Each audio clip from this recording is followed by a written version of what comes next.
ಹೇಮಕೂಟದಿಂದ ಬಂದ ಮೇಲೆ ಮಾಸ್ತಿ ವೆಂಕಟೇಶ ಅಯ್ಯಂಗಾರ್. ಮಾಲಿನಿ ತೀರದ ಕಣ್ವ ಋಷಿಗಳ ಆಶ್ರಮದ ಸಮೀಪ ಹಸ್ತಿನಾವತಿಯಿಂದ ಆಶ್ರಮಕ್ಕೆ ಬರುವ ದಾರಿಯಲ್ಲಿ ಇಬ್ಬರು ತರುಣಿಯರು ಮೆಲ್ಲಗೆ ಮಾತನಾಡಿಕೊಳ್ಳುತ್ತಾ ಮೆಲ್ಲನೆ ಆಶ್ರಮದಿಂದ ನಡೆದು ಹೋಗುತ್ತಿದ್ದಾರೆ. ಒಬ್ಬಳು ಈ ಹೊತ್ತಾದರೂ ಬರುವರೋ ಇಲ್ಲವೋ, ಇಷ್ಟು ಹೊತ್ತಿಗೆ ಬರಬೇಕಾಗಿತ್ತಲ್ಲ ಎಂದಳು. ಇನ್ನೊಬ್ಬಳು ಏನು ಕೆಲಸವೋ, ಒಂದು ರಾಷ್ಟ್ರದ ರಾಣಿಯೆಂದ ಮೇಲೆ ಎಲ್ಲವನ್ನೂ ಬಿಟ್ಟು ಬರುವುದು ಸುಮ್ಮನೆ ಆಗುತ್ತದೆಯೇ, ಇಂದಲ್ಲದಿದ್ದರೆ ನಾಳೆಯಾದರೂ ಬರುತ್ತಾರೆ ಎಂದಳು. ಮೊದಲನೆಯವಳು, ನನಗೆ ಸುಮ್ಮನೆ ಆಸೆಯಾಗುತ್ತದೆ. ನಮ್ಮ ಶಕುಂತಲೆಯನ್ನು ನೋಡಬೇಕೆಂದು. ನೋಡಿ 7 ವರ್ಷದ ಮೇಲಾಯಿತಲ್ಲ. ಈಗ ಹೇಗಾಗಿದ್ದಾಳೋ, ಮಗುವನ್ನಂತೂ ನಾವು ನೋಡಿಯೇ ಇಲ್ಲ ಎಂದಳು. ಅವಳ ಜೊತೆಯವಳು, ನನಗೂ ಬಹಳ ಆಸೆ. ಈ 7 ವರ್ಷದಲ್ಲಿ ಅವಳನ್ನು ಎಷ್ಟು ಸಲ ಕನಸಿನಲ್ಲಿ ನೋಡಿದೆನು. ನಮ್ಮ ಶಕುಂತಲೆಯು ಖಂಡಿತ ನಮ್ಮನ್ನು ಬಹಳ ಸಲ ನೆನೆದುಕೊಂಡಿರಬಹುದು ಎಂದಳು. ಮೊದಲು ಮಾತನಾಡಿದವಳು ಅನಸೂಯೆ, ಎರಡನೆಯವಳು ಪ್ರಿಯಂವದೆ. ಅವರು ರಾಣಿಯಾದ ಶಕುಂತಲೆಯ ಬರವನ್ನು ನಿರೀಕ್ಷಿಸುತ್ತಿದ್ದರು. ಅವಳು ಹಿಂದಿನ ದಿನವೇ ಬರಬೇಕಾಗಿತ್ತು, ಬರಲಿಲ್ಲ. ಇಂದು ಬರುವೆನೆಂದು ಹೇಳಿ ಕಳುಹಿಸಿದ್ದಳು. ಆಶ್ರಮದ ಬಾಗಿಲ ಬಳಿ ರಾಣಿಯನ್ನು ಬರಮಾಡಿಕೊಳ್ಳುವುದಕ್ಕೆ ಆಶ್ರಮದ ಪ್ರತಿನಿಧಿಗಳು ನಿಂತಿದ್ದರು. ಅವಳ ಈ ಸಖಿಯರಿಬ್ಬರು ಅವಳು ಬರುವವರೆಗೂ ಕಾದಿರಲು ಮನಸ್ಸು ತಡೆಯದೆ ಮೆಲ್ಲನೆ ದಾರಿಯಲ್ಲಿ ಮುಂದುವರಿದಿದ್ದರು. ರಾಣಿ ರಥದಲ್ಲಿ ಬರುತ್ತಿರಬೇಕಾದರೆ 5 ನಿಮಿಷ ಮುಂದಾಗಿ ಅವಳನ್ನು ನೋಡಬೇಕೆಂದು ಇವರ ಆಸೆ. ಬರುವವರನ್ನು ಎದುರು ನೋಡುತ್ತಾ ಹೊತ್ತನ್ನು ಕಳೆಯುವುದು ಬಹು ಬೇಸರದ ಕೆಲಸ.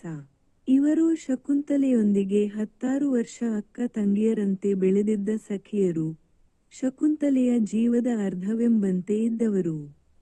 ಅವಳನ್ನು 7 ವರ್ಷದ ಹಿಂದೆ ದುಷ್ಯಂತನ ಬಳಿಗೆ ಕಳುಹಿಸುವ ಸಂದರ್ಭದಲ್ಲಿ ನೋಡಿದ್ದು. ಈಚೆಗೆ ಇವರಿಗೆ ಅವಳನ್ನು ನೋಡುವ ಅವಕಾಶವಿರಲಿಲ್ಲ. ಶಕುಂತಲೆ ಆಶ್ರಮದಿಂದ ಹೋದ ತಿಂಗಳ ಮೇಲೆ ಗೌತಮಿಯೂ ಶಾರ್ಂಗರವ ಶಾರದ್ವತರು ಹಿಂದಕ್ಕೆ ಬಂದರು. ಅವರಿಂದ ಶಕುಂತಲೆಗೆ ಆದ ಅವಮಾನದ ಕಥೆಯನ್ನು ಕೇಳಿ ಆಶ್ರಮವಾಸಿಗಳೆಲ್ಲ ನೊಂದರು. ಶಕುಂತಲೆಯನ್ನು ಮೇನಕ್ಕೆ ಕರೆದುಕೊಂಡು ಹೋದದ್ದಾಗಲಿ, ಅವಳು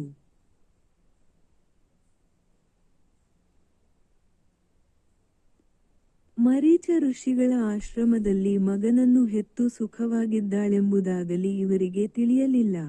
ಕಣ್ವ ಋಷಿಗಳಿಗೆ ತಿಳಿಯಿತೇನೋ, ಅವರು ಆ ಮಾತನ್ನು ಎತ್ತಲಿಲ್ಲ. ಗೌತಮೀದೇವಿ ಒಂದು ಸಲ ಋಷಿಗಳನ್ನು ಕುರಿತು, ಮಗು ಸುರಕ್ಷಿತವಾಗಿದ್ದಾಳೆಯೇ, ಹೇಗೋ ವರ್ತಮಾನ ತರಿಸಿಕೊಂಡರೆ ನನಗೆ ಮನಸ್ಸು ಸ್ವಲ್ಪ ಸಮಾಧಾನವಾಗಿರುತ್ತದೆ ಎಂದಳು. ಋಷಿಗಳು ಅದಕ್ಕೆ, ಅವಳು ಸೌಖ್ಯವಾಗಿದ್ದಾಳೆ. ಆದರೆ ಈಗಣ ಅನಿಷ್ಟವು ಕಳೆಯುವುದಕ್ಕೆ ಸ್ವಲ್ಪ ದಿನ ಬೇಕು. ಆಗ್ಗೆ ಎಲ್ಲ ಸರಿಹೋಗುತ್ತದೆ. ಆದುವರೆಗೆ ನಾವು ವಿಚಾರಿಸಿ ಪ್ರಯೋಜನವಿಲ್ಲ. ಆಗ್ಗೆ ಅವಳ ಕ್ಷೇಮ ಸಮಾಚಾರ ನಮಗೆ ತಾನೇ ತಿಳಿಯುತ್ತದೆ ಎಂದರು. ಉಳಿದ ವಿವರ ಅವರನ್ನು ಇವರು ಯಾರೂ ಕೇಳುವಂತಿಲ್ಲ. ಅವರು ಅದನ್ನು ಇವರೊಂದಿಗೆ ಚರ್ಚೆ ಮಾಡುವವರೂ ಅಲ್ಲ. ಹೀಗೆ ಹತ್ತಿರ 6 ವರ್ಷಗಳ ಮೇಲೆ ಒಂದು ದಿನ ರಾಜಪುರುಷನೊಬ್ಬನು ಚಕ್ರವರ್ತಿಯ ಕಡೆಯಿಂದ ಮರ್ಯಾದೆಗಳ ಸಮೇತ ಬಂದು ರಾಜನು ಹೇಮಕೂಟದಲ್ಲಿ ಶಕುಂತಲೆಯನ್ನು ಕಂಡ ವಿಷಯವನ್ನೂ, ಅಲ್ಲಿಂದ ಅವಳನ್ನು ಕುಮಾರ ಭರತನನ್ನು ಕರೆತಂದ ವಿಷಯವನ್ನೂ ಕಣ್ವ ಋಷಿಗಳ ಸನ್ನಿಧಿಯಲ್ಲಿ ನಿವೇದಿಸಿದನು. ಆ ದಿನ ಆಶ್ರಮವಾಸಿಗಳ ಆನಂದ ಎಷ್ಟೆಂದು ಹೇಳುವಂತಿಲ್ಲ. ಕುಲಪತಿಗಳು 5 ವರ್ಷ ನಕ್ಕಿರಲಿಲ್ಲ. ಅಂದು ನಕ್ಕರು. ಸಂಜೆಯಲ್ಲಿ ಪ್ರಿಯಂವದೆಯೂ ಅನಸೂಯೆಯೂ ಹೋಮಾಂತದಲ್ಲಿ ಹರಸುವುದಕ್ಕೆ ತಮ್ಮ ಮಕ್ಕಳನ್ನು ತಂದಾಗ ಇವರು ಅವನ್ನು ಕೈಯಲ್ಲಿ ಹಿಡಿದುಕೊಂಡು ಮುದ್ದಿಸಿದರು, ಸ್ವಲ್ಪ ನಗಿಸಿದರು. ಆ ಹೊತ್ತೆಲ್ಲ ಅವರ ನಡೆನುಡಿಯಲ್ಲಿ ಹೊಸದೊಂದು ಉತ್ಸಾಹ ಕಾಣುತ್ತಿತ್ತು. ಸಂಯಮಿಗಳಾದ ಅವರಿಗೆ ಹಾಗಿತ್ತೆಂದ ಮೇಲೆ ಉಳಿದವರು ಮಾತೇನು? ಎಲ್ಲರಿಗೂ ಮಿತಿಮೀರಿದ ಸಂತೋಷ. ಆಶ್ರಮದ ಮೃಗಪಕ್ಷಿಗಳೂ ಸುದ್ದಿಯನ್ನು ತಿಳಿದಂತೆಯೇ ಎಂದಿಗಿಂತ ಹೆಚ್ಚಾಗಿ ನಲಿದವು. ಅಂದು ಅವಕ್ಕೆ ಕಾವಲು ಕಡಿಮೆ. ಇದೇನೋ ಹಬ್ಬವೆಂದು ಅವುಗಳ ಜೀವಕ್ಕೆ ಕಂಡಿರಬೇಕು. ಅಲ್ಲದೆ ಸಾತ್ವಿಕರ ಬಳಿಯ ಮೃಗಗಳು ಇನ್ನೊಂದು ಜೀವನ ನೋವು ನಲಿವಿನ ಸುಳುವನ್ನು ಸಹಜವಾಗಿ ಅರಿಯುತ್ತವೆ.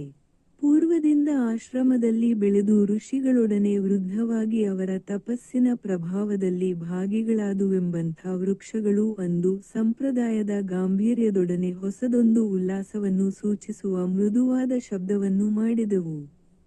ಕುಲಪತಿಗಳ ಸಾಕುಮಗಳು ಸುಖವಾಗಿದ್ದಾಳೆ. ಪತಿಯೊಂದಿಗೆ ಅರಮನೆಯಲ್ಲಿದ್ದಾಳೆ. ರಾಷ್ಟ್ರದ ರಾಣಿಯಾಗಿದ್ದಾಳೆ. ಭವಿಷ್ಯ ಚಕ್ರವರ್ತಿಯನ್ನು ಸಾಕುತ್ತಿದ್ದಾಳೆ ಎಂಬ ಭಾವ ಆಶ್ರಮ ಹೃದಯದಲ್ಲಿ ಅಲ್ಲಿಯ ಉಳಿದೆಲ್ಲ ಜೀವನದಲ್ಲಿ ಮಾಲಿನಿಯ ಪ್ರಸನ್ನ ಸಲಿಲಾಶಯಗಳಲ್ಲಿ ತಪೋವನಕ್ಕೆ ಹರಿತಂದ ಗಾಳಿ ಬೆಳಕಿನಲ್ಲಿ ಸರ್ವತ್ರ ಪ್ರಕಾಶಗೊಂಡಿತು.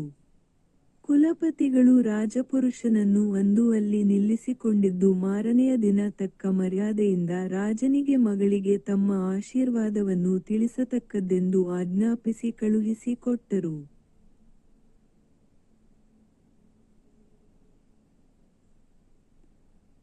ಶಕುಂತಲೆ ಸುಖವಾಗಿದ್ದಾಳೆ. 10 ದಿನದ ಪ್ರಯಾಣದಲ್ಲಿ ಹಸ್ತಿನಾವತಿಯಲ್ಲಿ ಸುಖವಾಗಿದ್ದಾಳೆ ಎಂದು ತಿಳಿದ ಒಡನೆಯೇ ಅನಸೂಯೆ ಪ್ರಿಯಂವದೆಯರಿಬ್ಬರಿಗೂ ಗೌತಮೀದೇವಿಗೂ ಅವಳನ್ನು ನೋಡಬೇಕೆಂದು ಆಸೆಯಾಯಿತು. ಕುಲಪತಿಗಳಾದ ಕಣ್ವರಿಗೂ ಆಸೆಯಾಗಿರಬೇಕು. ಅಂದು ಅವಳೊಡನೆ ಹೋಗಿ ನಿಷ್ಠುರದ ಮಾತನಾಡಿ ಅವಳನ್ನು ಅಲ್ಲಿ ಒಂಟಿಯಾಗಿ ಬಿಟ್ಟು ಬಂದ ತರುಣ ಶಾರ್ಂಗರವನಿಗೂ ಶಾರದ್ವತನಿಗೂ ಕೂಡ ಕುತೂಹಲವಿದ್ದಿರಬಹುದು. ಆದರೆ ಗಂಡಸರು ಇಂಥ ಸಂದರ್ಭದಲ್ಲಿ ಆಸೆಯನ್ನು ಬಾಯಲ್ಲಿ ಹೇಳುವುದಿಲ್ಲ. ಹೆಂಗಸರು ಹೇಳದೆ ಇರುವುದಿಲ್ಲ. ಪ್ರಿಯಂವದೆ ಅನಸೂಯೆಗೆ ಹೇಳಿಕೊಟ್ಟಳು. ಅನಸೂಯೆ ಅಜ್ಜಿಯನ್ನು ಎತ್ತಿ ಕಟ್ಟಿದಳು. ಆ ಮುದುಕಿ ಈ ಮಾತನ್ನೆತ್ತುವುದಕ್ಕೆ ನೆವ ಸಿಕ್ಕಿತಲ್ಲ ಎಂಬ ಸಂತೋಷದಿಂದ ಒಂದು ಸಂಜೆ ಕುಲಪತಿಗಳನ್ನು ಕುರಿತು ನಮ್ಮ ಮಗು ಹೇಗಿದ್ದಾಳೋ ಹೋಗಿ ನೋಡಿಕೊಂಡು ಬರೋಣವೆಂದು ಆಸೆಯಾಗುತ್ತದೆ.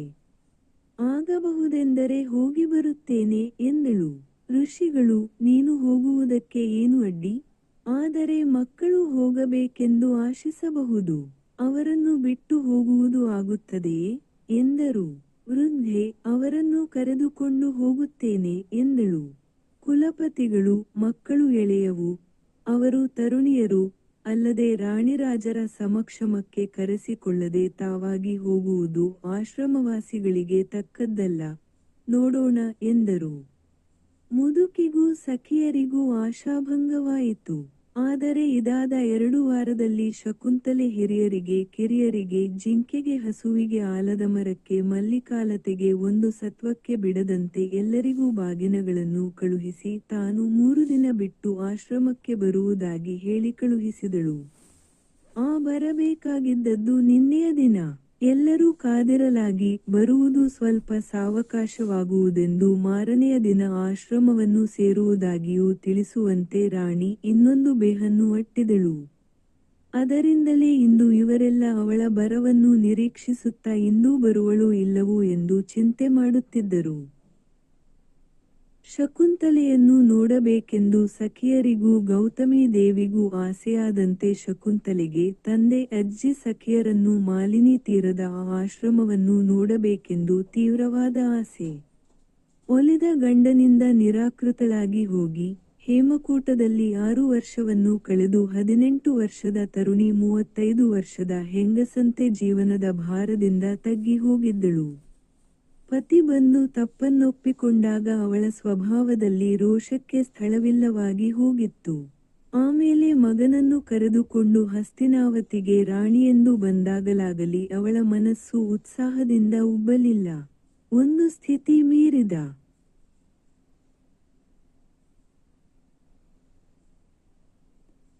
ನಂತರ ಮನಸ್ಸು ಎಂಥ ಸಂತೋಷದಲ್ಲೂ ಉಬ್ಬುವುದನ್ನು ಮರೆಯುತ್ತದೆ.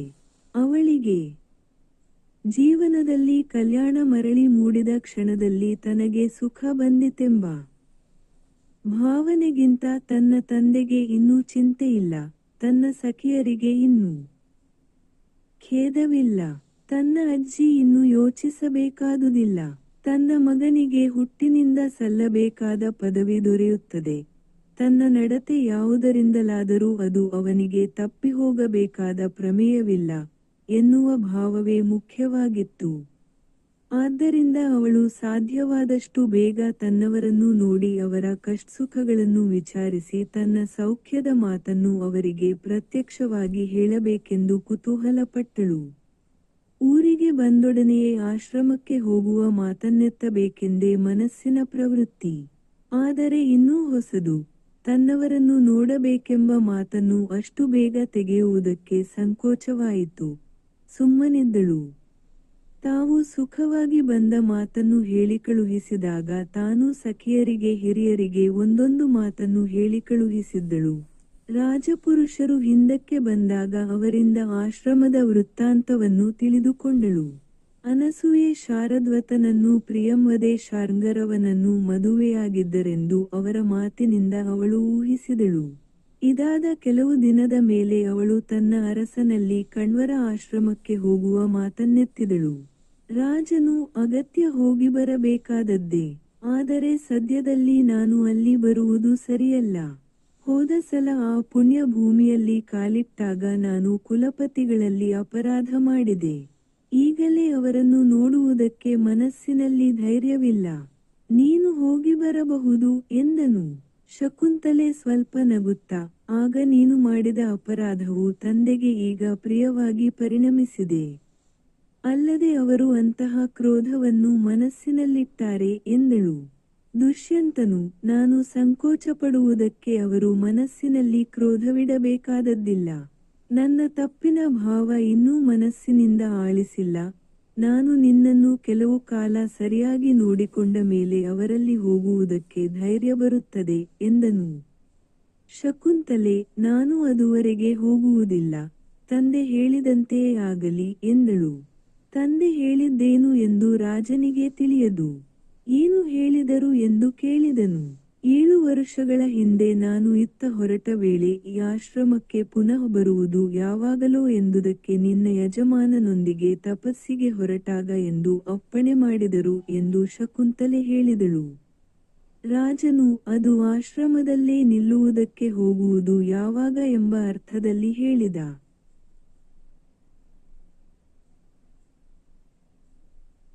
ಮಾತು ನೋಡಿಕೊಂಡು ಬರುವುದಕ್ಕೆ ಆ ಮಾತು ಅನ್ವಯಿಸುವುದಿಲ್ಲ.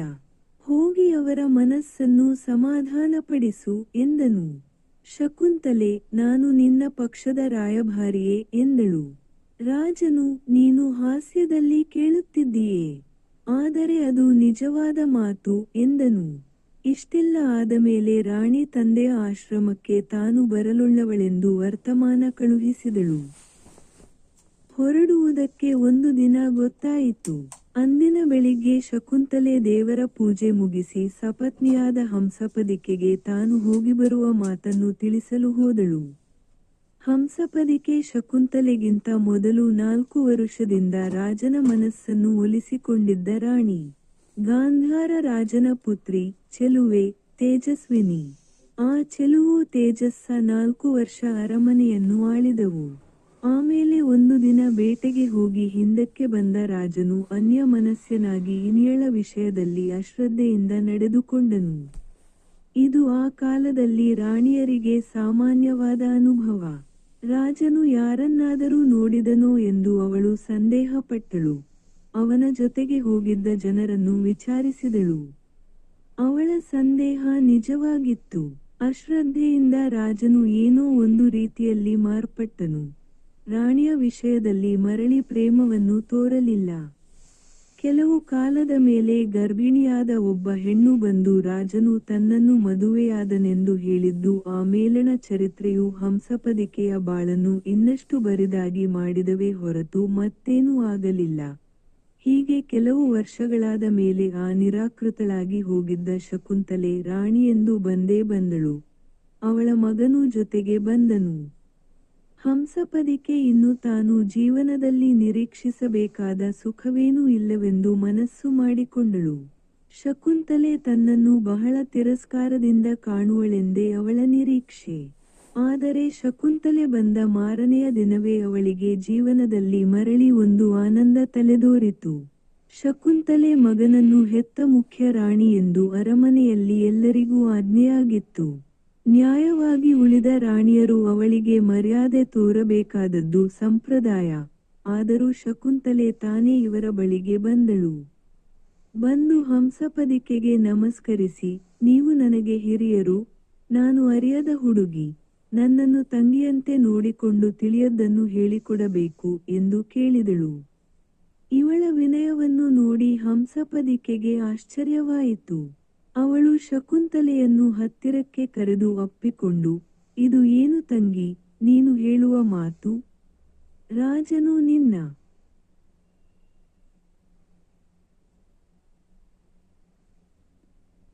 ಆಜ್ಞೆಯಂತೆ ನಡೆಯುತ್ತಾನೆ. ನಾವು ನಿನ್ನನ್ನು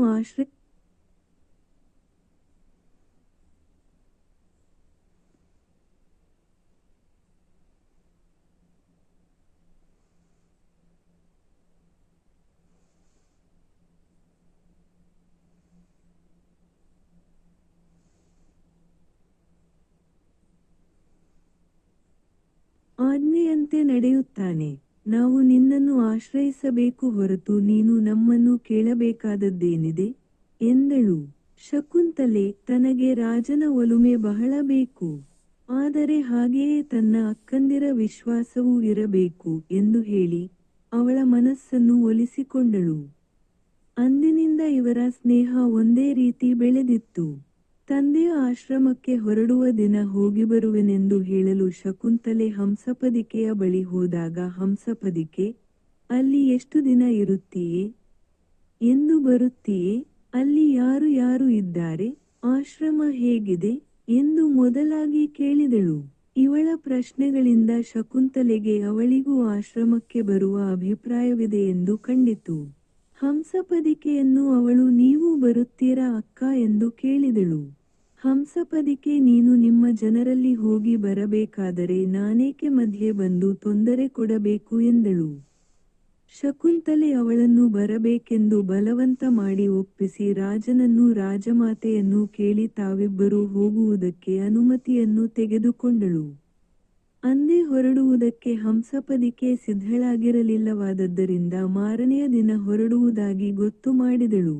ಇದರಿಂದಲೇ ಪ್ರಯಾಣ ಒಂದು ದಿನ ಮುಂದೆ ಬಿದ್ದದ್ದು. ಶಕುಂತಲೆ ತಾನು ಬರುವುದು ಒಂದು ದಿನ ಸಾವಕಾಶವಾಗುತ್ತದೆಂದು ಆಶ್ರಮಕ್ಕೆ ಹೇಳಿ ಕಳುಹಿಸಿದ್ದದ್ದು. ಹಸ್ತಿನಾವತಿಯಿಂದ ಕಣ್ವರ ಆಶ್ರಮಕ್ಕೆ ಸಾಮಾನ್ಯವಾಗಿ 10 ದಿನದ ನಡಿಗೆ. ಆತುರದಿಂದ ವೇಗವಾಗಿ ಹೋಗುವ ಜನರಿಗೆ 1 ವಾರದ ಪ್ರಯಾಣ. ವಾಹನಗಳ ಮೇಲೆ ಹೋಗುವ ಪುಣ್ಯವಂತರಿಗೆ 3 ಅಥವಾ 4 ದಿನದ ಓಟ.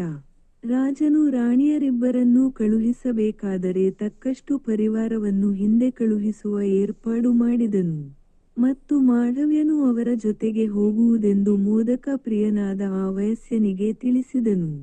ಶಕುಂತಲೆಯ ನಿರಾಕರಣವಾದಂದಿನಿಂದ ಮಾಂಡವ್ಯನಿಗೆ ಒಂದು ದಿನ ಸರಿಯಾದ ಊಟವು ದೊರೆತ ಜ್ಞಾಪಕವಿರಲಿಲ್ಲ. ಊಟ ಇದ್ದರೂ ಜ್ಞಾಪಕ ಕಷ್ಟ. ಇಲ್ಲಿ ಊಟವೂ ಇದ್ದಿರಲಿಲ್ಲ.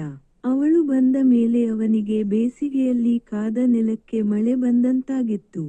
12 ವರ್ಷಗಳ ಕ್ಷಾಮದ ಯೋಗವೆಂದು ಕಂಡಿದ್ದ ಸಂದರ್ಭ ಅವಳು ಬಂದ ದಿನ ಇದ್ದಕ್ಕಿದ್ದ ಹಾಗೆ ಕೊನೆಗಂಡಿತು. ರಾಜನು ದಿನವೂ ಮಾಂಡವ್ಯನಿಗೆ ಈ ತಿಂಡಿ ಮಾಡಿ ಕೊಡಬಾರದೆ, ಆ ತಿಂಡಿ ಮಾಡಿಕೊಡಬಾರದೆ ಎಂದು ಕೇಳುವುದಕ್ಕೆ ಆರಂಭ ಮಾಡಿದ್ದನು. ಇದರ ಮೇಲೆ ಶಕುಂತಲೆಯು ಹಿರಿಯ ರಾಣಿಯು ಆಶ್ರಮಕ್ಕೆ ಹೋಗಬೇಕೆಂದಾಗ ಇವನು ಅವರ ಜೊತೆಗೆ ಹೋಗತಕ್ಕದ್ದೆಂದು ಅಪ್ಪಣೆ ಮಾಡಲು ಮಾಂಡವ್ಯನ ಆನಂದಕ್ಕೆ ಮೊದಲು ಕೊನೆಯಿಲ್ಲವಾಯಿತು. ತಾನು ರಾಜನಿಗೆ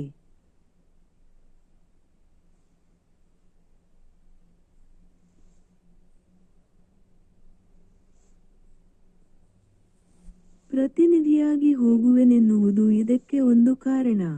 ಹಿಂದಿನ ಸಲ ಅಲ್ಲಿ ಹೋಗಿದ್ದಾಗ ಯಾವನೋ ಯಃಕಶ್ಚಿತ್ತನಂತೆ ಯಾರನ್ನೂ ಮಾತನಾಡಿಸದೆ ಕುಲಪತಿಗಳಿಗೆ ದರ್ಶನವನ್ನೂ ಕೊಡದೆ ಹೊರಟು ಬಂದದ್ದಾಯಿತು. ಈ ಸಲ ಹೋದರೆ ತಾನು ಎಂತಹ ಪ್ರಾಜ್ಞನೆಂದು ರಾಜಪರಿವಾರದಲ್ಲಿ ತನ್ನ ಸ್ಥಾನ ಎಷ್ಟು ಪ್ರಮುಖವಾದದ್ದೆಂದು ತೋರಿಸುವುದಕ್ಕೆ ಒಂದು ಅವಕಾಶವಾಯಿತೆನ್ನುವುದು ಇನ್ನೊಂದು ಕಾರಣ. ಇದರ ಮೇಲೆ ಭರತಕುಮಾರನೂ ಜೊತೆಗಿರುವುದರಿಂದ ಬೇಕಾದಷ್ಟು ಆಟಕ್ಕೆ ಅವಕಾಶ. ಮಾಂಡವ್ಯನು ಒಂದು ರಥದಲ್ಲಿ ಕುಳಿತನು. ರಾಣಿಯರು ಒಂದು ರಥದಲ್ಲಿ ಕುಳಿತರು. ಕೆಲವರು ಮಾತ್ರ ಮೈಗಾವಲ ಜನರೊಡನೆ ಇವರು ಹಸ್ತಿನಾವತಿಯಿಂದ ಪ್ರಯಾಣ ಬೆಳೆಸಿದರು. ಹೊರಡುವಾಗ ಕುಮಾರನು ರಾಣಿಯರ ರಥದಲ್ಲಿ ಕುಳಿತನು.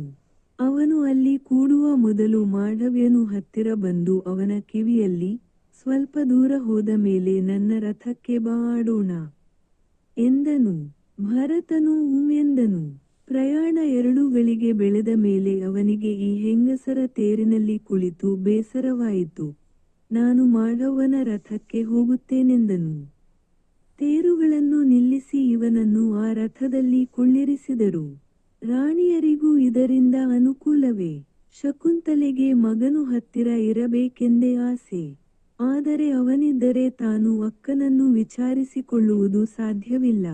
ಈಗ ತನ್ನ ತೇರಿನಿಂದ ಇನ್ನೊಂದರಲ್ಲಿ ಕುಳಿತಿರುವ ಮಗನನ್ನು ಮರಳಿ ಮರಳಿ ತಾಯ ಮಮತೆಯಿಂದ ನೋಡುತ್ತಾ, ಇತ್ತ ಹಿರಿಯ ರಾಣಿಯೊಂದಿಗೆ ಆ ಮಾತು ಈ ಮಾತು ಆಡುತ್ತಾ ಇದ್ದಳು.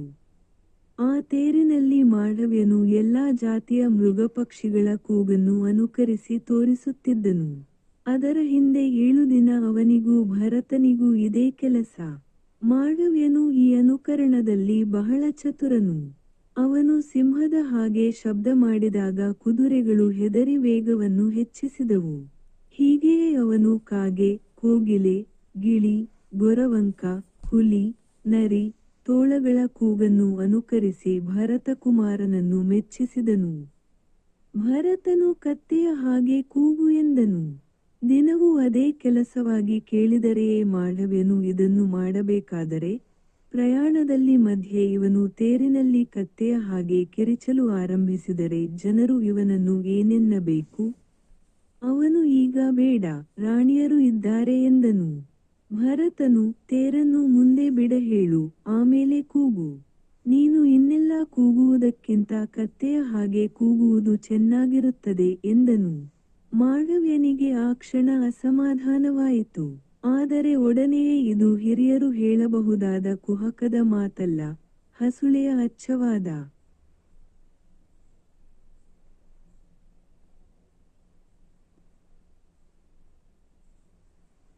ಮನಸ್ಸಿನ ತಿಳಿಮಾತೆಂದು ತಿಳಿಯಿತು.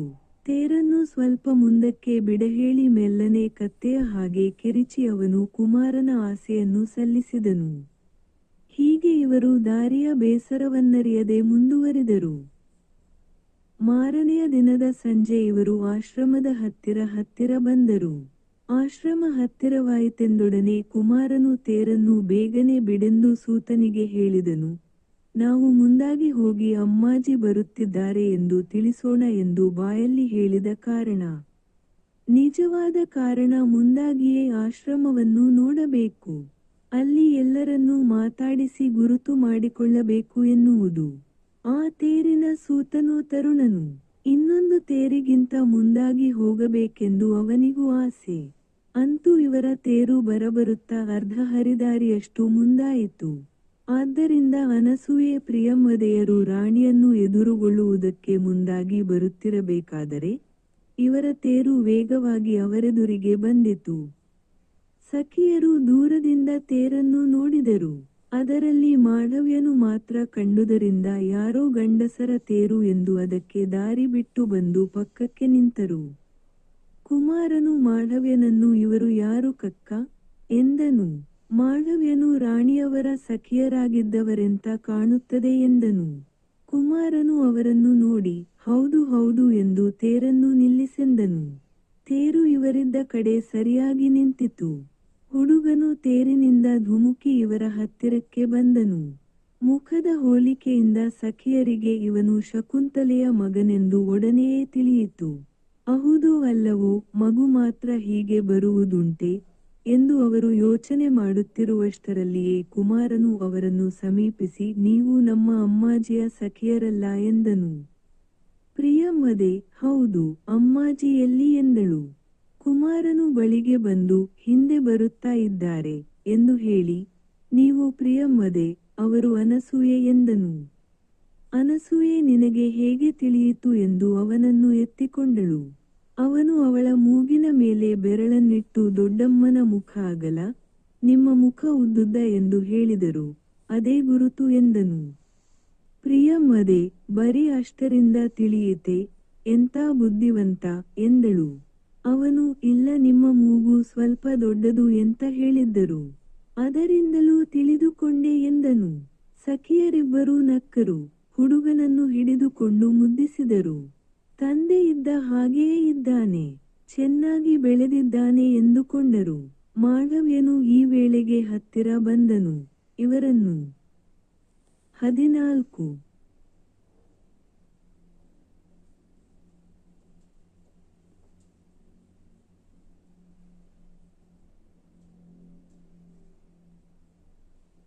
ಮಾತನಾಡಿಸಿದನು. ಸಖಿಯರು ಇವನಿಗೆ ತಕ್ಕ ಉತ್ತರವನ್ನು ಕೊಟ್ಟು ರಾಣಿ ಎಷ್ಟು ದೂರದಲ್ಲಿದ್ದಾರೆ ಎಂದು ಕೇಳಿದರು. ಅಷ್ಟು ಹೊತ್ತಿಗೆ ದೂರದಲ್ಲಿ ಇನ್ನೊಂದು ತೇರು ಕಂಡಿತು. ಅಕೋ ತೇರು ಎಂದು ಅನಸೂಯೆ ಹುಡುಗನನ್ನು ಕೆಳಗಿಳಿಸಿ ಮುಂದೆ ನಡೆದಳು. ಪ್ರಿಯಂವದೆ ಹುಡುಗನನ್ನು ಎತ್ತಿಕೊಂಡು ಹಿಂದೆ ಹೋದಳು. ಶಕುಂತಲೆ ದೂರದಿಂದಲೇ ಇವರ ಗುಂಪನ್ನು ನೋಡಿ ತೇರನ್ನು ನಿಲ್ಲಿಸುವಂತೆ ಸೂತನಿಗೆ ಆಜ್ಞೆ ಮಾಡಿ, ಅದು ನಿಂತೊಡನೆ ಇಳಿದು ಹಂಸಪದಿಕೆಯನ್ನು ಇಳಿಸಿ ಜೊತೆಗೆ ಕರೆದುಕೊಂಡು ಸಖಿಯರ ಬಳಿಗೆ ಬಂದಳು. 7 ವರ್ಷ ಆಗಲಿದ್ದು ಮರಳಿ ಸೇರಿದ ಈ ಸಖಿಯರ ಮನಸ್ಸಿನ ಭಾವಗಳನ್ನು ಯಾರು ಬಣ್ಣಿಸಬೇಕು? ಸ್ವಲ್ಪ ಹೊತ್ತಿಗೆ ಹಿಂದೆ ಪ್ರಿಯಂವದೆ ತನ್ನಲ್ಲಿ ತಾನೆ, ಇಂದು ಶಕುಂತಲೆ ಅಂದಿನ ಶಕುಂತಲೆಯಲ್ಲ, ರಾಣಿ. ಅವಳನ್ನು ಏನೆಂದು ಕರೆಯಬೇಕು, ಅವಳಿಗೆ ಏನು ಮರ್ಯಾದೆ ತೋರಬೇಕು ಎಂದು ಸ್ವಲ್ಪ ಯೋಚಿಸಿದ್ದಳು. ತೇರಿನಿಂದಿಳಿದ ರಾಣಿಯನ್ನು ನೋಡಿ ಅವಳಿಗೆ ಈ ಯೋಚನೆಯೆಲ್ಲ ಎತ್ತಲೋ ಹೋಯಿತು. ಅವಳು ಶಕುಂತಲೆಯನ್ನು ರಾಣಿ ಎಂದು ಕೂಡ ಕರೆಯಲಿಲ್ಲ. ಶಕುಂತಲೆ, ಚೆನ್ನಾಗಿದ್ದೀಯಾ ಎಂದು ಕೂಗಿದಳು. ಕೊರಳು ಕಟ್ಟಿಕೊಂಡಿತು. ಕಣ್ಣಲ್ಲಿ ನೀರು ತಡೆಯಲಾರದೆ ಹರಿಯಲಾಗದೆ ಹನಿಯಾಗಿ ನಿಂತಿತು. ಅನಸೂಯೆ ಮಗುವಿನಂತೆ ಓಡಿ ಶಕುಂತಲೆಯನ್ನು ಮಾತಾಡದೆ ಅಪ್ಪಿಕೊಂಡಳು. ಅವಳ ಭುಜದ ಮೇಲೆ ತಲೆಯನ್ನಿಟ್ಟು ಬಿಕ್ಕಿ ಬಿಕ್ಕಿ ಅತ್ತಳು. ಶಕುಂತಲೆಗೂ ಕ್ಷಣ ಮಾತ್ರ ಧೃತಿ ತಪ್ಪಿತು. ಆದರೆ ಒಂದು ಕ್ಷಣದಲ್ಲಿ ಅವಳು ಧೈರ್ಯ ತಂದುಕೊಂಡು, ಬಾ ಅನಸೂಯೆ, ಇಕೋ ನೋಡು ಯಾರು ಬಂದಿದ್ದಾರೆ ಎಂದು ಬಿಡಿಸಿಕೊಂಡು ಪ್ರಿಯಂವದೆಯನ್ನು ಹತ್ತಿರ ಸೆಳೆದುಕೊಂಡು ಹಂಸಪದಿಕೆಗೆ ಸಖಿಯರ ಪರಿಚಯವನ್ನು ಮಾಡಿಕೊಟ್ಟಳು. ಸಖಿಯರಿಗೆ, ಇವರು ನಮ್ಮ ಅಕ್ಕ, ನನ್ನನ್ನು ತಂಗಿಗಿಂತ ಹೆಚ್ಚಾಗಿ ನೋಡಿಕೊಳ್ಳುತ್ತಿದ್ದಾರೆ ಎಂದಳು. ಪ್ರಿಯಂವದೆ, ನೀವು ನಮ್ಮ ಆಶ್ರಮಕ್ಕೆ ಬಂದದ್ದು ಸಂತೋಷ ಎಂದಳು. ಮರ್ಯಾದೆಯ ಮಾತುಗಳಾದ ಮೇಲೆ ಶಕುಂತಲೆ ತಂದೆ ಗೌತಮೀದೇವಿ ಸುಖವಾಗಿದ್ದಾರೆಯೇ ಎಂದು ಕೇಳಿ ಆಮೇಲೆ ಎಲ್ಲರ ಕ್ಷೇಮ ಸಮಾಚಾರಗಳನ್ನು ವಿಚಾರಿಸಿದಳು. ಮಾಳವ್ಯನು ಒಂದು ಕಡೆಗಿರಲು ಸುಮ್ಮನೆ ಮಾತನಾಡುವುದಕ್ಕಾಗಿ, ನಮ್ಮಿಂದ ನಿಮ್ಮ ಪ್ರಯಾಣಕ್ಕೆ ಸಾವಕಾಶವಾಯಿತು ಎಂದು ಅವನಿಗೆ ಹೇಳಿ ಮಗನನ್ನು ನಿರ್ದೇಶಿಸಿ, ಮಗು ಆಗಲೇ ನಿಮ್ಮ ಸ್ನೇಹ ಮಾಡಿಕೊಂಡನೆ ಎಂದಳು. ಪ್ರಿಯಂವದೆ, ಹೌದು, ನೀನು ಮೊದಲೇ ನಮ್ಮನ್ನೆಲ್ಲ ಅವನಿಗೆ ವರ್ಣಿಸಿ ನನ್ನ ಮೂಗು ದೊಡ್ಡದು ಎಂತ ಹೇಳಿದ್ದೆಯಂತೆ ಎಂದಳು. ಶಕುಂತಲೆಯೂ ಹಂಸಪದಿಕೆಯೂ ನಕ್ಕರು. ಶಕುಂತಲೆ ಮಗನನ್ನು ಏನೋ ಮಗು, ಮಾತಿಗೆ ಮುಂಚೆ ದೊಡ್ಡವರನ್ನು ಇಂಥ ಮಾತು ಹೇಳುವುದೇ ಎಂದಳು. ಭರತನು, ನಾನು ಮೊದಲು ಹೇಳಲಿಲ್ಲ ಅಮ್ಮ, ದೊಡ್ಡಮ್ಮಾಜಿ ಹ್ಯಾಗೆ ಗುರುತಿಸಿದೆ ಎಂದರು. ನಿಮ್ಮ ಮುಖ ದೊಡ್ಡದು, ಚಿಕ್ಕಮ್ಮಾಜಿ ಅವರ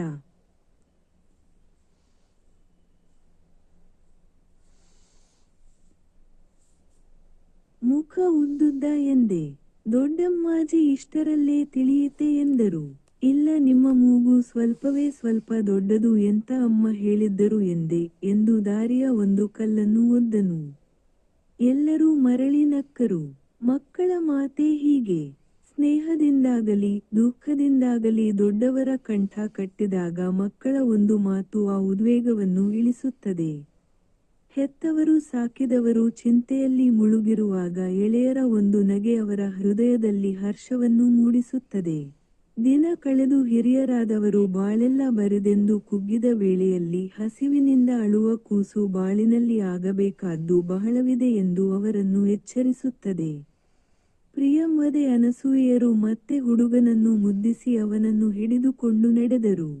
ಜೊತೆಗೆ ಇತ್ತ ಶಕುಂತಲೆ, ಇತ್ತ ಹಂಸಪದಿಕೆ. ಮಾಳವನು ಹಿಂದೆ ಬಂದನು.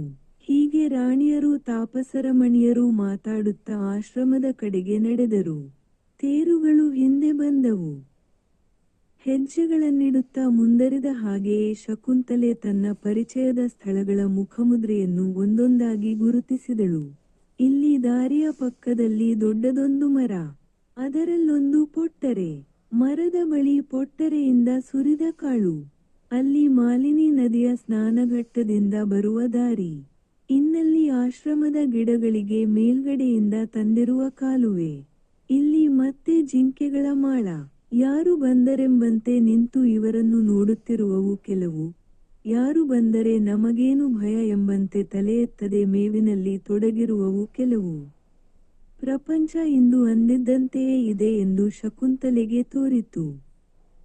ಆದರೆ ಅಂದಿನ ಉಲ್ಲಾಸ ತಿರುಗಿ ಇವಳ ಮನಸ್ಸಿನಲ್ಲಿ ಮೂಡಲಿಲ್ಲ.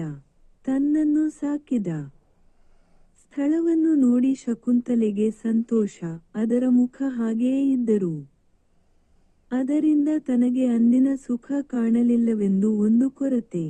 ಮನಸ್ಸಿನ ಈ ಸ್ಥಿತಿಯೇಕೆಂದು ಶಕುಂತಲೆ ಅರಿಯಲಾರದೆ ಹೋದಳು. ಆಶ್ರಮದ ಬಾಗಿಲಿಗೆ ಬರುವ ವೇಳೆಗೆ ಅಲ್ಲಿ ಶಾರ್ಂಗರವ ಶಾರದ್ವತರು ಕೆಲವರು ತಾಪಸಕುಮಾರರು ಕನಯ್ಯರೂ ಇದ್ದರು. ಶಾರ್ಂಗರವನು ಒಂದು ತಟ್ಟೆಯಲ್ಲಿ ಫಲಮಂತ್ರಾಕ್ಷತೆಗಳನ್ನು ಇಟ್ಟುಕೊಂಡು ಎದುರು ಬಂದು ರಾಜಾಶೀರ್ವಾದವನ್ನು ಹೇಳಿ ಬಾಲಕನ ಮೇಲೂ ರಾಣಿಯರ ಮೇಲೂ ಅಕ್ಷತೆಯನ್ನು ಹಾಕಿದನು. ಆಮೇಲೆ ಶಕುಂತಲೆಯನ್ನು ಕುರಿತು, ರಾಣಿಯವರನ್ನು ಇಲ್ಲಿ ತಾವೇ ಇದ್ದು ಬರಮಾಡಿಕೊಳ್ಳಬೇಕೆಂದು ಕುಲಪತಿಗಳು ಉದ್ದೇಶಿಸಿದ್ದರು. ಆದರೆ ಸಂಜೆಯ ಹೋಮದ ಹೊತ್ತಾದ್ದರಿಂದ ಯಜ್ಞವಾಟಿಯಲ್ಲಿರುತ್ತೇವೆ. ಅಲ್ಲಿಗೆ ಅವರನ್ನು ಬಿಜಮಾಡಿಸಿಕೊಂಡು ಬನ್ನಿ ಎಂದು ನಮಗೆ ಅಪ್ಪಣೆ ಮಾಡಿ ಹೋದರು ಎಂದನು. ಶಕುಂತಲೆ ಇವನ ಮರ್ಯಾದೆಯಿಂದ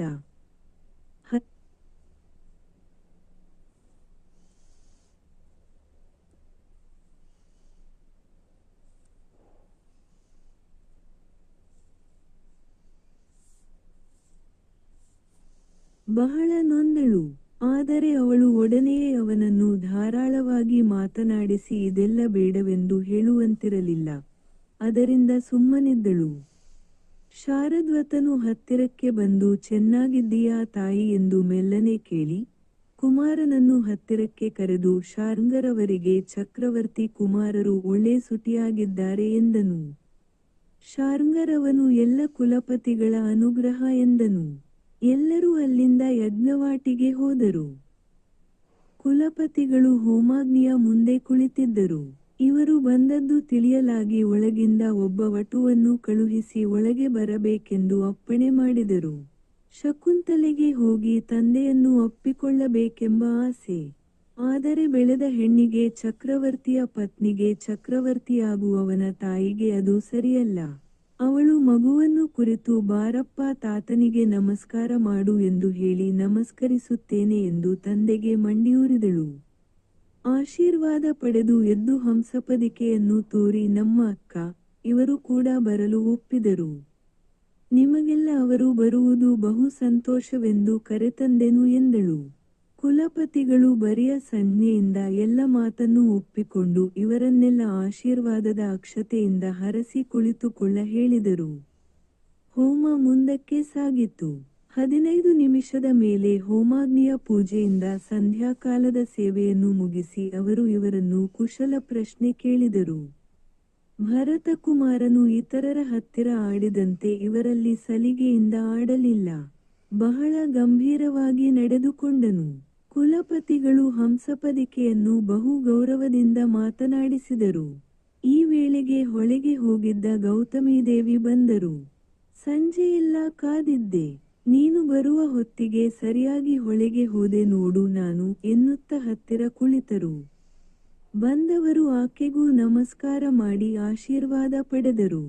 ಕಣ್ವರು ಸ್ವಲ್ಪ ಹೊತ್ತು ರಾಜನ ಮಾತನ್ನೂ ರಾಜಕುಟುಂಬದ ಮಾತನ್ನೂ ಆಡಿ ಗೌತಮಿಯನ್ನು ಕುರಿತು, ವತ್ಸೆಗೂ ರಾಣಿಯರಿಗೂ ಪ್ರಯಾಣದಿಂದ ಆಯಾಸವಾಗಿದೆ. ಮಗುವಿಗೂ ಹಸಿವಿರಬಹುದು.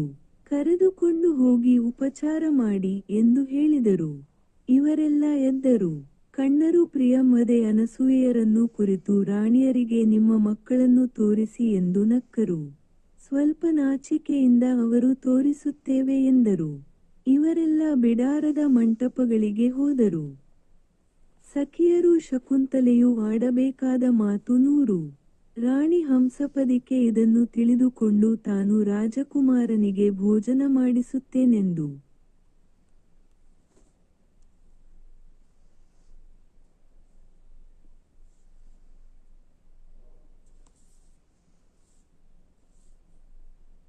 ಗೌತಮೀದೇವಿಯ ಜೊತೆಗೆ ಭೋಜನ ಶಾಲೆಗೆ ಹೋದಳು.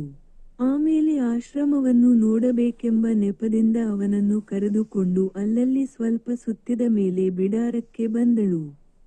ಆ ವೇಳೆಗೆ ಇವರು ಶಕುಂತಲೆಗೆ ತಮ್ಮ ಮಕ್ಕಳನ್ನು ತೋರಿಸಿ ಮರಳಿ ಬಂದು ಅವಳ ಜೊತೆಯಲ್ಲಿ ಸಖಿಯರಿಗೆ ಸಹಜವಾದ ಆಸೆಯಿಂದ ಎಲ್ಲಿಲ್ಲದ ಮಾತನ್ನು ಆಡಿದ್ದರು. ದೂರ್ವಾಸನ ಶಾಪದ ಮಾತು. ಇವರು ಭಯಪಟ್ಟಿದ್ದದ್ದು ಅದರಂತೆಯೇ ಆದದ್ದರ ಮಾತು. ಕಣ್ವರು ವ್ಯಥೆಪಟ್ಟ ಮಾತು. ಶಾರ್ಂಗರವ ಶಾರದ್ವತರು ರಾಜಧಾನಿಯಿಂದ ಹಿಂದಕ್ಕೆ ಬಂದ ಒಡನೆ ಗೌತಮೀದೇವಿ ಇವನಿಗೆ ಮದುವೆ ಮಾಡಿಬಿಡಬೇಕೆಂದು ಹಠಮಾಡಿದ ಮಾತು. ಶಕುಂತಲೆಯ ಜಿಂಕೆ ಮರಿಹಾಕಿದ ಮಾತು. ಮತ್ತೆ ಈಗ ಗರ್ಭಿಣಿಯಾಗಿರುವ ಮಾತು. ಶಾರ್ಂಗರವನ ಹಠದ ಮಾತು. ಶಾರದ್ವತನ ಸರಳತೆಯ ಮಾತು. ಕಣ್ವ ಋಷಿಯ ದೊಡ್ಡ ಮನಸ್ಸಿನ ಮಾತು. ಊಟ ಮುಗಿದು ಕುಮಾರನು ಬಂದ ಮೇಲೆ ಶಕುಂತಲೆ ಅವನನ್ನು ಅಪ್ಪಿ ಮಲಗಿಸಿ ಹಂಸಪದಿಕೆಯೊಂದಿಗೆ ಊಟಕ್ಕೆ ಹೋದಳು. ಇಲ್ಲಿಯ ಜನರ ಸೌಲಭ್ಯವನ್ನು ನೋಡಿ ಹಂಸಪದಿಕೆಗೆ ಬಹಳ ಆಶ್ಚರ್ಯ. ಊಟವಾದ ಮೇಲೆ ಸ್ವಲ್ಪ ಹೊತ್ತು ಬೆಳದಿಂಗಳಲ್ಲಿ ಕುಳಿತಿದ್ದು ಆಮೇಲೆ ಇವರೆಲ್ಲ ಮಲಗಿಕೊಳ್ಳಹೋದರು. ಆ ರಾತ್ರಿ ಶಾರದ್ವತ ಶಾರ್ಂಗರವರು ತಮ್ಮ ಮಕ್ಕಳ ಕಷ್ಟಸುಖವನ್ನು ತಾವೇ ನೋಡಿಕೊಳ್ಳಬೇಕಾಯಿತು. ಶಾರದ್ವತನು ಸಾಧು. ಅವನಿಗೆ ಇದೆಲ್ಲ ಲಕ್ಷ್ಯವಿಲ್ಲ. ಶಾರ್ಂಗರವನದು ಸ್ವಲ್ಪ ಕಠಿಣ ಹೃದಯ. ಅವನಿಗೆ ಅಷ್ಟು ಬೇಗ ಮದುವೆಯಾಗುವ ಉದ್ದೇಶವಿರಲಿಲ್ಲ. ಪ್ರಿಯಂವದೆಗೂ ಇನ್ನೂ ಸ್ವಲ್ಪ ದಿನವಾಗಲೆಂದೇ ಮನಸ್ಸು. ಆದರೆ ಗೌತಮೀದೇವಿ ಹಠ ಮಾಡಿದ್ದಳು. ಬೆಳೆದ ಹುಡುಗಿಯನ್ನು ಇರಿಸಿಕೊಂಡು ನಮ್ಮ ಹಾಗೆ ತಾನೇ ಎಂದು ನಾನು ಅಜಾಗರೂಕತೆಯಿಂದ ಇದ್ದೆ, ಆಗ ಹಾಗಾಯಿತು. ಇನ್ನು ನಿಮ್ಮಿಂದ ಒಂದಷ್ಟು ಚಿಂತೆ ಬಂದೀತು ನನಗೆ. ನೀವು ಈ ಸಲವೇ ಮದುವೆಯಾಗಬೇಕು ಎಂದಳು. ಅನಸೂಯೆ ಶಾರದ್ವತರು ಮದುವೆಯಾಗಲು ಒಪ್ಪಿದರು. ಪ್ರಿಯಂವದೆ ಈಗ ಬೇಡವೆನ್ನಲು, ಅನಸೂಯೆ, ನೀನು ಅಕ್ಕ, ನಾನು ತಂಗಿ. ನಿನಗೆ ಮದುವೆ ಬೇಡವೆಂದರೆ ನನಗೇನು ಅವಸರ? ಸ್ವಲ್ಪ ದಿನ ಹೋಗಲೇಳು, ಜೊತೆಯಾಗಿ ಮದುವೆಯಾಗೋಣ ಎಂದಳು. ಇದನ್ನೆಲ್ಲ ನೋಡಿ ಕುಲಪತಿಗಳು ಆ ವರ್ಷವೇ ಮದುವೆಗಳನ್ನು ನಡೆಸಿದರು. ಈಗ ಅನಸೂಯೆಗೆ ಒಂದು ಹೆಣ್ಣು ಮಗು, ಪ್ರಿಯಂವದೆಗೆ ಒಂದು ಗಂಡು.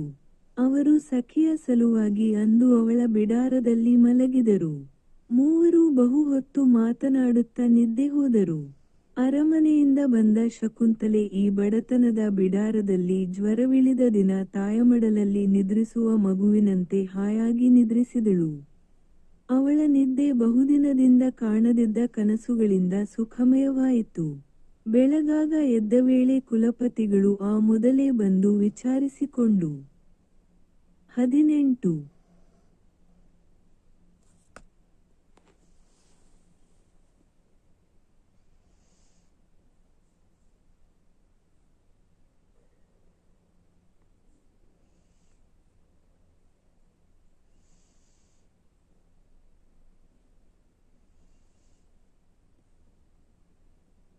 ಹೋಗಿದ್ದರೆಂದು ತಿಳಿಯಿತು. ರಾಣಿಯರು ಎದ್ದು ಸ್ನಾನಾಕ್ಷಿಕಗಳನ್ನು ಮುಗಿಸಿಕೊಂಡು ಯಜ್ಞವಾಟಿಗೆ ಹೋಗಿ ಹಿರಿಯರಿಗೆ ನಮಸ್ಕರಿಸಿದರು. ಆಮೇಲೆ ಶಕುಂತಲೆ ಸಖಿಯರೊಡನೆ ತನ್ನ ಮಲ್ಲಿಕಾಲತೆಯನ್ನು ನೋಡಹೋದಳು. ಅದು ಹೊರವಾಗಿ ಬೆಳೆದಿತ್ತು. ಅದೇ ಸುಂದರವಾದ ಸಹಕಾರ ವೃಕ್ಷ. ಆ ಬಳಿಯಲ್ಲಿ ದೀರ್ಘಾಪಾಂಗವೂ ಬಂದಿತು. ಮೊದಲು ಅದಕ್ಕೆ ರಾಣಿಯ ಗುರುತು ಸಿಕ್ಕಲಿಲ್ಲ. ಇವಳು ಕರೆದರೆ ಅದು ದೂರ ಹೋಯಿತು. ಸಖಿಯರು ಅದನ್ನು ಕರೆತಂದು ಹತ್ತಿರ ನಿಲ್ಲಿಸಲು ಇವಳನ್ನು ನೋಡಿ ಮೈಕೈಯನ್ನು ನೆಕ್ಕಿ ಏನೋ ಸ್ವಲ್ಪ ನೆನವು ಬಂದಂತೆ ಸಮಾಧಾನವಾಗಿ ನಿಂತಿತು. ಅದರ ಮರಿಯೂ ಅಲ್ಲೇ ಇತ್ತು. ಅದಕ್ಕೂ ತಾಯಿಗೂ ವ್ಯತ್ಯಾಸ ಹೇಳುವಂತಿರಲಿಲ್ಲ. ಶಕುಂತಲೆ ಅಲ್ಲಿಂದ ಹೊರಟು ತನ್ನನ್ನು ರಾಜನು ಮೊದಲು ನೋಡಿದ ಸ್ಥಳವನ್ನು, ತಾನು ಅವನು ಕುಳಿತಿದ್ದ ಸ್ಥಳವನ್ನು, ತಾನು ಪತ್ರ ಬರೆದ ಸ್ಥಳವನ್ನು, ತನ್ನನ್ನು ಅವನು ವರಿಸಿದ ಸ್ಥಳವನ್ನು, ಮಾಲಿನಿ ತೀರದ ಸ್ನಾನಘಟ್ಟವನ್ನೂ ನೋಡಿದಳು. ಅವಳಿಗೆ ತನ್ನ ಬಾಲ್ಯದ ಕಥೆಯೆಲ್ಲ ಕಣ್ಣೆದುರಿಗೆ ಮರಳಿ ನಡೆದಂತೆ ಆಯಿತು. ಆ ಉಲ್ಲಾಸವೇನು, ಆ ಉತ್ಸಾಹವೇನು, ಆ ಸರಳ ಭಾವನೆಯೇನು? ಇಂದು ಆಗ ಇದ್ದದ್ದಕ್ಕಿಂತ ಹೆಚ್ಚಿನ ಸುಖ ಸಾಮಗ್ರಿ ಇತ್ತು. ಆದರೆ ಆಗಣ ಸುಖವಿರಲಿಲ್ಲ. ಶಕುಂತಲೆ ಬಹಳ ಖಿನ್ನಳಾದಳು. ಅವಳ ಅಂದಿನ ಬಾಳು ಯಾರದೋ ಬೇರೆಯವರೊಬ್ಬರ ಬಾಳೆಂಬಂತೆ ಕಂಡಿತು. ಆಸೆಯಲ್ಲಿ ಸುಖವಿಲ್ಲ. ಆಸೆ ತುಂಬುವುದರಲ್ಲಿ ಸುಖವಿಲ್ಲ. ಆಸೆಯರಿಯದೆ ಇರುವ ಸುಖವೇ ಸುಖ ಎಂದು ಅವಳ ಮನಸ್ಸಿಗೆ ತೋರಿತು. ಹಾಗೆಯೇ ಅಲ್ಲೆಲ್ಲ ಸಖಿಯರೊಡನೆ ಓಡಿಯಾಡಿ ಮರಳಿ ಅವಳು ಬಿಡಾರಕ್ಕೆ ಹೋದಳು. ಮಧ್ಯಾಹ್ನ ಶಾರ್ಂಗರವನು ಬಂದು, ಅಂದು ನಿಮ್ಮನ್ನು ಅರಮನೆಯಲ್ಲಿ ಬಿಡುವಂದು ನಾನು ಕಠಿಣವಾದ ಮಾತನ್ನಾಡಿದೆ. ಅದನ್ನು ನನ್ನ ವಿಷಯದಲ್ಲಿ ಜ್ಞಾಪಕವಿಟ್ಟುಕೊಳ್ಳಬಾರದು ಎಂದನು. ಶಕುಂತಲೆ, ನೀನು ನನ್ನನ್ನು ಬಹುವಚನದಿಂದ ಕರೆಯಬೇಡ ಅಣ್ಣ. ಎಂದಿದ್ದರೂ ಏನಾದರೂ ನಾನು ನಿನ್ನ ತಂಗಿ. ಇನ್ನು ಅಂದು ನೀನು ಹೇಳಿದ್ದು ಆಗಣ ಸಂದರ್ಭದಲ್ಲಿ ತಪ್ಪಲ್ಲ. ಇಂದು ಹೇಗೆ ತಪ್ಪಾದೀತು? ನೀನು ನನ್ನ ಅಣ್ಣನೆಂದು ಮಾತ್ರ ನನ್ನ ಅರಿವು, ಉಳಿದದ್ದು ನನಗೆ ಜ್ಞಾಪಕವೇ ಇಲ್ಲ ಎಂದು ಅವನಿಗೆ ಧೈರ್ಯ ಹೇಳಿದಳು. ಸಂಜೆಯಲ್ಲಿ ಕಣ್ವರು ಬಂದು ಹತ್ತಿರ ಕುಳಿತು ತಾವಾಗಿ, ನೀನು ಇನ್ನೊಂದು ಸಲ ಬರುವಾಗ ಚಕ್ರವರ್ತಿಗಳನ್ನು ನಾನು ಬರಹೇಳಿದೆನೆಂದು ಹೇಳಿ ಕರೆತರಬೇಕು. ನನ್ನ ಬಳಿಗೆ ಬರುವುದಕ್ಕೆ ಸಂಕೋಚ ಬೇಡವೆಂದು ತಿಳಿಸು ಎಂದರು. ಶಕುಂತಲೆ ಕರೆತರುತ್ತೇನೆ ಎಂದಳು. ಶಕುಂತಲೆ ಮಾರನೆಯ ಬೆಳಿಗ್ಗೆ ಎದ್ದು ನಿತ್ಯವಿಧಿಗಳನ್ನು ಮುಗಿಸಿ ತಾನು ತಂದಿದ್ದ ಒಡವೆ ವಸ್ತುಗಳನ್ನು ಎಲ್ಲರಿಗೂ ಹಂಚಿ ಹಿರಿಯರಿಗೆ ವಂದಿಸಿ ಸಖಿಯರಿಗೆ ಹೋಗಿ